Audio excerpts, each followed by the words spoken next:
Tonight on CTV, taste buds may be questioned after you hear what the Entomology Club cooked up and learn about the new COVID testing policy put on by CSU. Then, one Old Town venue may make for the perfect date, as well as a deep dive into men's basketball leading up to the upcoming Border War game. All that and more on CTV starting now.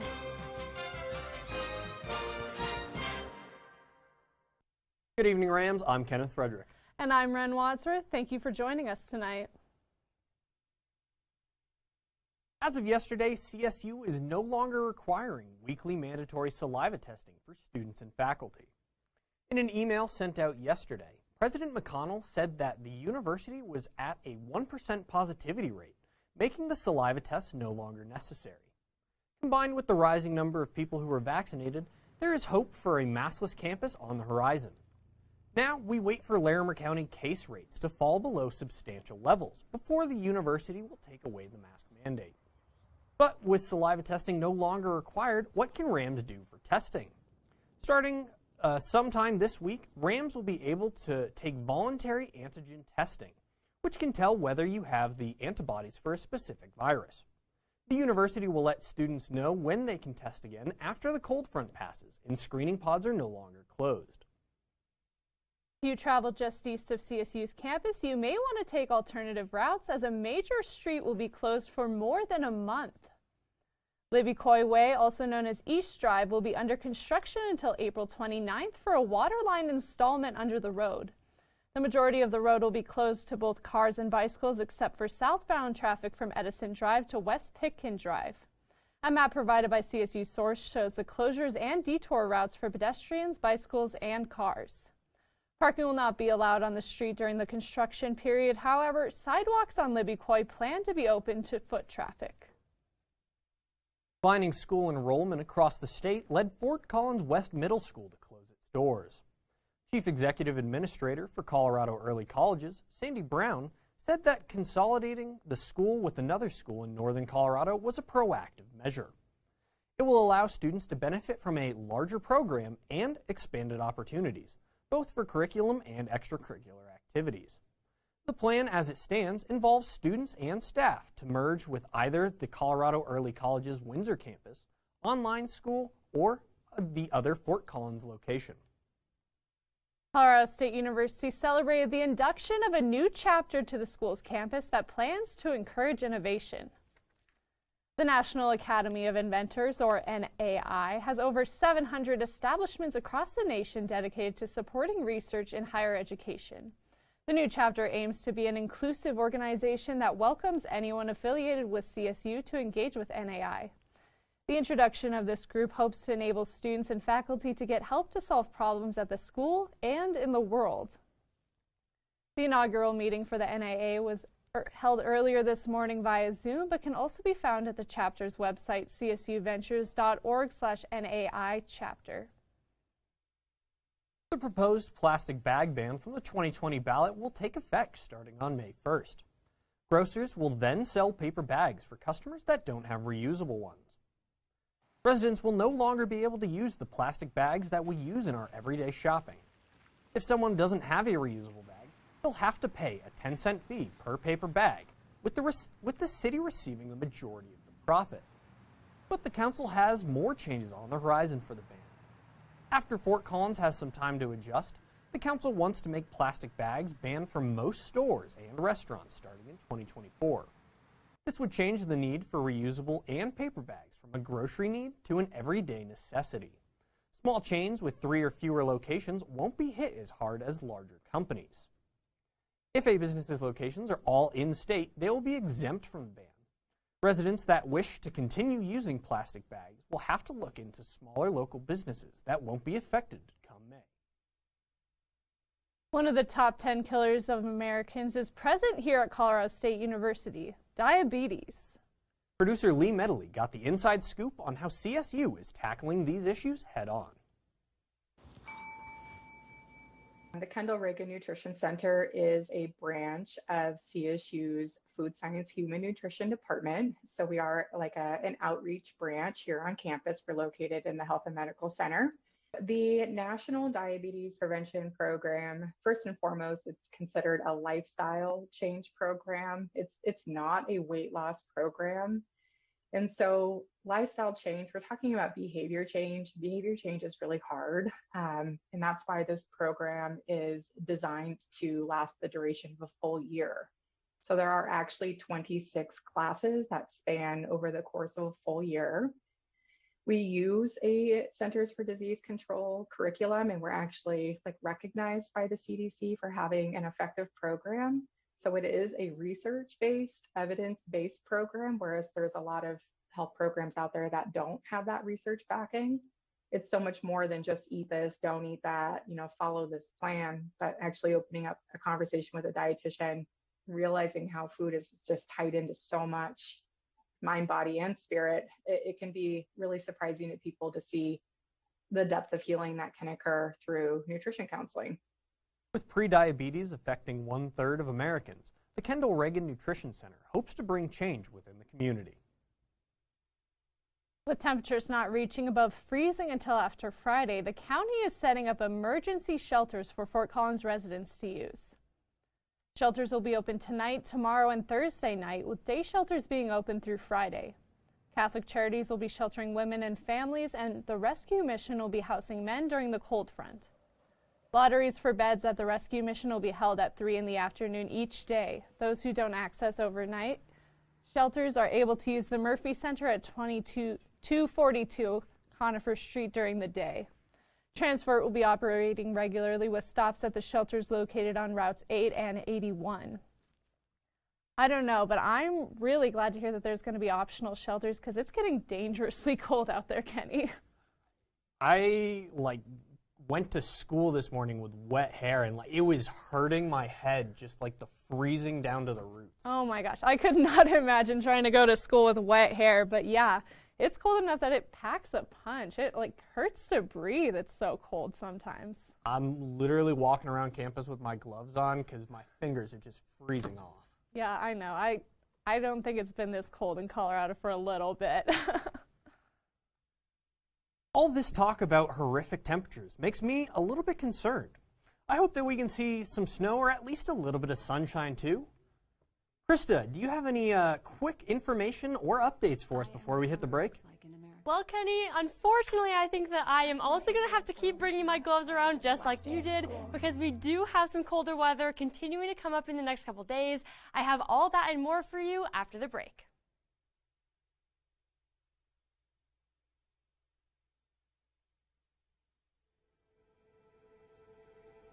I am what hunger looks like in America.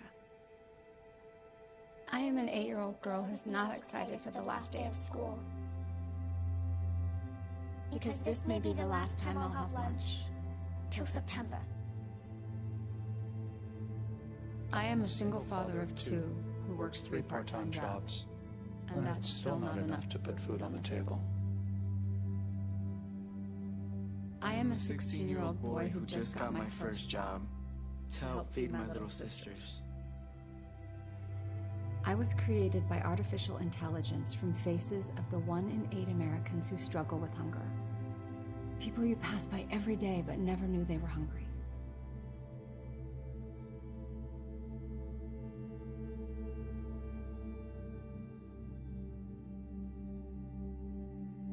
Feeding America, 200 food banks strong.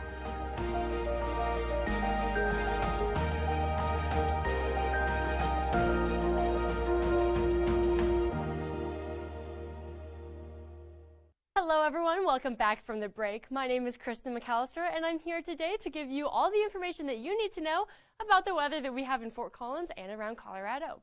So, what is it looking like right outside now? We are sitting at 7 degrees currently, pretty chilly. I mean, not much different than the whole rest of the day today, but still a little bit cold. We also do have a wind chill advisory from the National Weather Service. This does mean that it can have wind chills as low as 25 degrees below zero, so pretty cold. Right now we do only have a wind chill of about 3 degrees, so that essentially means that it feels about 3 degrees outside instead of our lovely 7 degrees. There is also a 30-minute frostbite time. This just means that if you're outside and you have exposed skin, you can get frostbite on those exposed areas within 30 minutes. So I definitely recommend bundling up if you're trying to go outside so that you can avoid getting a little bit frostbite. And what did the weather look like today? Well, it was rather overcast. You can see those clouds filling up the entire sky. It just was pretty gloomy throughout the day. Also brought in some wind that didn't really help anything in temperature-wise. There's some soggy snow on the ground that melted, but luckily those snowblowers were coming through to clear the road as students were walking to and from classes. And tonight, it's not going to be getting any warmer. We're going to start at 1 degree in Fort Collins as our low. As we move down the I-25 corridor, warming up a little bit at 4 degrees in Denver, but reaching the negatives in Colorado Springs, and just slightly warmer than us in Fort Collins, down in Pueblo at 2 degrees. We do hit the state low in Craig at 0 degrees, as well as the state high in 30 degrees in Grand Junction. And as we look onto the other side of the state, hitting all negatives for the east, which is, I'm just really glad we're not sitting over there. And as we look into what the weather is going to be like tomorrow, luckily we're going to be warming up a little bit more than these overnight lows. 12 degrees in Fort Collins, a little bit warmer in Denver, hitting 16 degrees in Colorado Springs, and then the warmer temperature, in 23 degrees in Pueblo. As you can see, Vail, Colorado Springs, and Telluride are all indicated in red. This does mean that they have received a winter storm warning, which does come from the National Weather Service, stating that these areas will receive more than 4 inches of snow within 12 hours. Pretty crazy, so I'm just glad that Fort Collins doesn't have one of those advisories. And it is going to warm up a little bit in Grand Junction at 39 degrees, same thing down in Alamosa. And as we move to the other side of the state, sitting in the teens for the most part, except we are going to reach 26 degrees in Lamar. And for tomorrow, I don't know if anyone is hoping for a snow day. I know I am, but unfortunately, we are not going to get to those temperatures that would allow for a snow day, unfortunately. We are going to be at 12 degrees, as I had just said, a 3-degree low. We are going to have some scattered some scattered snow showers throughout the day, with some winds coming in from the east-southeast at 10 to 12 miles per hour. So that will kind of be a little bit chilly. Definitely, I'm going to be out with my hat. And my gloves probably as well. We do have a 50% chance of snow, not anything too crazy. And if we do get some snowfall, it will only accumulate to about 1 inch. So really, looks like we're going to be class in session tomorrow. But luckily, we will be warming up a little bit throughout the week. On Thursday, 22 degrees, warming up a little bit, 10 degrees warmer than Wednesday. Friday, warming up even more, 29 degrees with a 4-degree low. And as we move into our weekend, even warmer at 38 degrees on Saturday, 48 degrees on Sunday. I personally am looking forward to that. My mom is currently in Austin, Texas. They have 85 degrees right there. I'm not upset about it. But we'll just be chilling here in the cold, literally chilling. And I'll just bring my hot chocolate, so it'll be fine. Sorry, Mom. Anyway, that is all the weather that I have for you, but stay tuned after the break because Ren and Kenny will be back with some more news.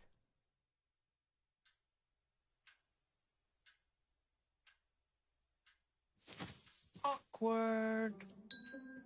Do I look familiar? I should. You might remember me from here. Here.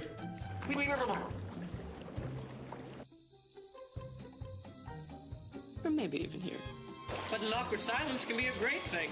It can actually be a perfect moment to reach out to a friend and ask if they're okay if they seem down.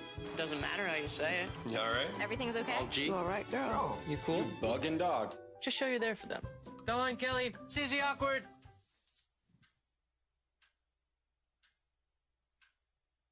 Hey, you haven't really been yourself lately. Are you okay? Find out how you can help a friend with their mental health at seizetheawkward.org.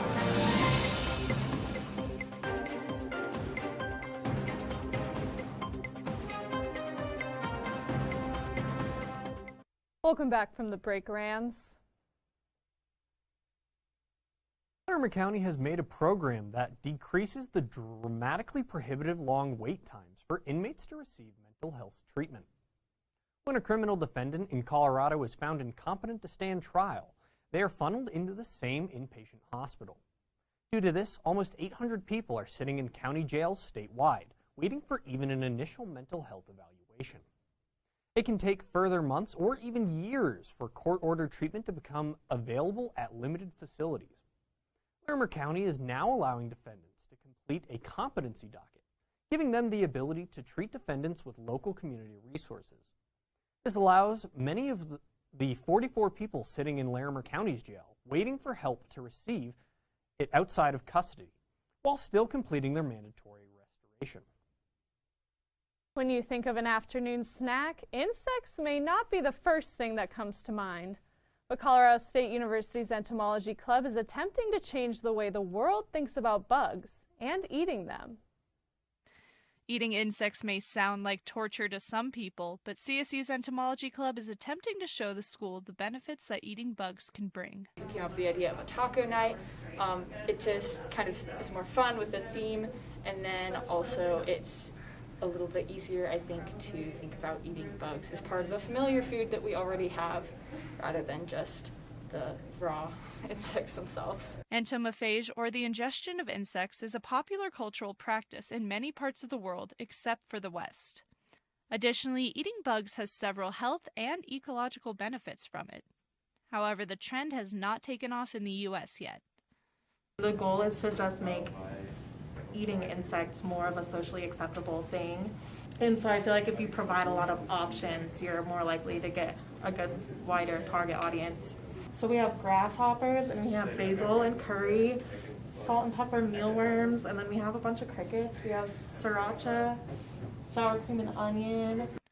While some students were just happy for the free food, and others were excited by the new challenge, the event packed the room to potential new insect lovers. It's definitely a good experience to try, and the only place you could do it is here.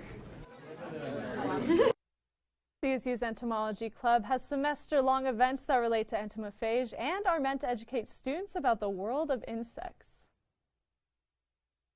All right, Ren, you've convinced me about the nutritional value of these insects. Can you tell me that they tasted good? You know, I did have a taco myself, and I didn't notice any of the bugs in it while I was eating. Just a little bit of a crunch, and they were really spicy. I had some sriracha crickets, so there was a bit of a kick to them. No pun intended. Is it true that they taste pretty much just like chicken? Again, I couldn't really taste them besides the spice, so maybe if I just ate them on their own, they would. Fair enough. Some may see coffee as a necessity, and the residential dining services agree. To feed those cravings, dining services employees will host a caffeine cart at different residence halls each week. The service will be free of charge, and residents are welcome to use it at their leisure. The service will start this Thursday, where it will be available in the lobby of Allison Hall and the Academic Village the following week. If you depend on coffee to get you through the day, this may be the perfect opportunity for you. Boulder County was greatly impacted by the Marshall Fire at the beginning of 2022, and a benefit concert is attempting to help the community regrow. The entirely virtual concert is set for 7 on Monday night. The event is estimated to encompass over 2 hours of music with pre-recorded songs only released for the concert. The benefit will be streamed on the platform Veeps, which aims for a direct-to-fan experience. All proceeds from the virtual event will go to the Community Foundation of Boulder's recovery effort. Tickets and more information can be found at marshallfirebenefit.veeps.com. I've been to a lot of concerts in my life, but never a virtual concert. How about you, Kenny? I've seen a few of my friends like recitals on Zoom, and I mean, it's pretty enjoyable if you have like a nice headset. But. Yeah, I was going to say, I feel like I'd miss out on that like in-person experience. So hopefully Veeps, it sounds like it's a different kind of streaming, so hopefully they can do that. Yeah, absolutely. Very different from a rave, I imagine. Yeah. A wonderful music concert is not the only thing in the Fort Collins community has to offer. How about music, art, and food? Abby McPhail joins us live with more on this exciting venue. Abby? Thanks, guys. Although Valentine's Day is behind us, you may still be looking for new date ideas. This week, I checked out Pino's Palette in Old Town to see what they had to offer. Founded in 2009 in Houston, Texas, Pinos Palette offers group painting classes along with beverages for groups of all ages. My husband and I really wanted to celebrate Valentine's Day, so coming here tonight just kind of gave us a special way to spend time together. Coming here is really a treat. So we like coming here because the atmosphere is really relaxed, and we feel like the way that the lessons are kind of taught are meant for everybody, so it's accessible regardless of your previous skill level, or to someone like me who never really got into art. I feel like I can sit down and I can paint something that's comparable to someone else who maybe has been really into it. My husband was super into art and painting in high school, so I think this brings him back too. The easy-to-follow lessons and relaxed atmosphere has made this a go-to spot for Headland. So my favorite part about coming here is definitely the instructors are always really nice, and just everyone kind of helps you out. I feel like when you come here, no one's judging you either, so that makes it definitely a place that I like to go to.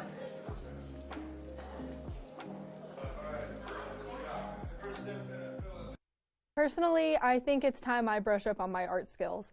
But if you're looking to paint the town on your next date night, Pinos Palette could be the place for you. Back to you guys. Thanks, Abby. And with that, Rams, we come to the end of our news show for tonight. But don't clock out just yet. We've got Emily Kozel up next with all you need to know coming from the world of sports. Stick around. Queen is just my everything. Right now, I wouldn't know where my life would be without her. They say chivalry's dead. It's not. Terrence is a gentleman. He opens doors. His smile did it. His smile, his eyes, his knowledge. My landlord, he decided that he wanted me to move based on the fact that I was transgender.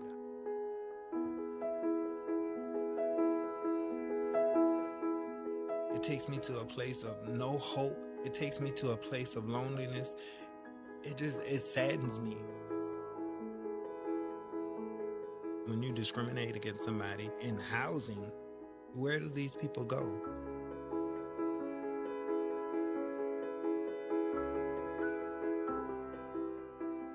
Let's just respect people in everyday life for just being human.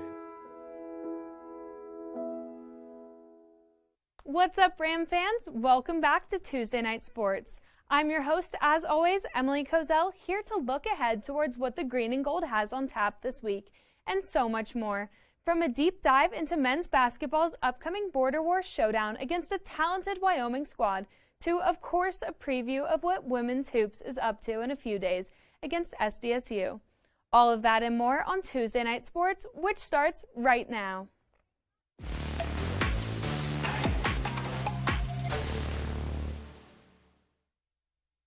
Like usual, let's tip things off with some CSU hoops. After that crushing loss to UNLV by 21 points over the weekend, the Rams have some serious work to do this week if they want to get back to their winning ways. As Madeline told you last night, Stevens, Roddy, and Tanjay kept just shooting, but things weren't falling on the right side of the glass for the Rams. And more importantly, the Green and Gold just couldn't manage to stop the Rebels to save their lives. And with this in mind, the regular season coming to an end, CSU needs to pick it up fast and play their best game yet if they want any chance at taking down a Wyoming team that's already beat them once this year. But before we dive into tomorrow's matchup even deeper, let's talk about the amazing atmosphere in Moby for a sec. In case you haven't been keeping count, this is the 4th consecutive sellout for men's basketball this season, and the first time in the Mountain West era that the Green and Gold have been able to sell out a game over a week in advance. And sure, while Border Wars are always exciting, the anticipation coming into this one is unmatched, and I can't wait to be a part of the madness. Okay, now that we're done hyping up our student section a little bit, let's get into what the game will look like. To start things off, something to know about this Border War is that it definitely won't be an easy win for the Rams. This Wyoming team currently sits at 2nd in the Mountain West with a 22-4 record. Not to mention that the last time CSU faced off against the Cowboys back in late January, they suffered a devastating loss in overtime, 84-78. Now, if you ask me, I think that the fans play a huge part in this rivalry, so having the border war at home just might give the green and gold that edge that they so desperately needed last time out. And on to the players. Isaiah Stevens is the Ram that I'm most excited to watch in this matchup. In his last game against UNLV, number 4 was able to put up 14 points for the green and gold, and he'll have to score even more in this one for the home team to come out on top. And oh, did I forget to mention that he was also named first team academic all-district team with his 3.5 GPA? This guy just does it all. And when you look at the other side, the Cowboys' star player, Graham Ike, is currently on fire, putting up 27 points against Air Force this past Saturday. And unfortunately for the Rams, this is just another day at the office for the sophomore, averaging 21.1 points every time he steps on the court, and scoring a total of 527 so far this season. Needless to say, number 33 has really exploded on the scene this year and looks like the front runner for Conference Player of the Year. Oh, and he's 6'9" too, all combining to make him the kind of player that you don't want to be matched up against in the low post. Moving past the players now, also don't forget that after being ranked 22nd in the AP polls, the Pokes quickly lost on the road to New Mexico and dropped from the polls in their first game ranked, way faster than CSU ever did. When you put all this in mind, I'm confident that if Roddy, Stevens, and Tanjay can all get in the zone and play at the level that they normally do, not like they played last time against the Rebs, the Rams will be able to exact some revenge over the Cowboys. Personally, I don't think Wyoming is prepared to play in front of a sold-out Moby Arena. But as always, I guess we'll have to wait and see how the game plays out tomorrow night at 7. With that, let's now switch gears and talk about the women's side of hoops. This Thursday, the Rams will be matching up against the Aztecs for the second time this season. Last time these two played, San Diego State and CSU were still early on in their seasons, and unfortunately for Ram fans, they weren't able to pull out the win, losing all the way back in January by 10, 63-73. But since then, CSU has managed to turn things around a little bit, earning a record of 17-7, while SDSU, on the other hand, only has managed a 13-13 mark. Oh, and it's also important to note that CSU is riding into this one with a 4-game win streak against some tough competition, meaning, in my opinion, they should have no problem taking the dub. Still, though, the Rams should definitely be keeping an eye on number 2 for San Diego State, Sophia Ramos. This super senior has been the star this season and is currently ranked as the 7th best in the Mountain West for scoring, with an average of 14.9 points per game. And she definitely put up a fight in the last time that these two teams faced off. At the end of the day, though, I'm not worried about this matchup as long as McKenna Hofschild stays on the court. The last time the green and gold took on the Aztecs, number 4 was able to put up an impressive 22 points, and her game has only been improving since then. And with all that being said, all I know is that Thursday night should definitely be an exciting night for the Rams, no matter what happens tomorrow. And well, Ram fans, that's all the action I have for you tonight. Be sure to tune in tomorrow for CTV Cooks. Have a great night and try and stay warm. I'll be back next week.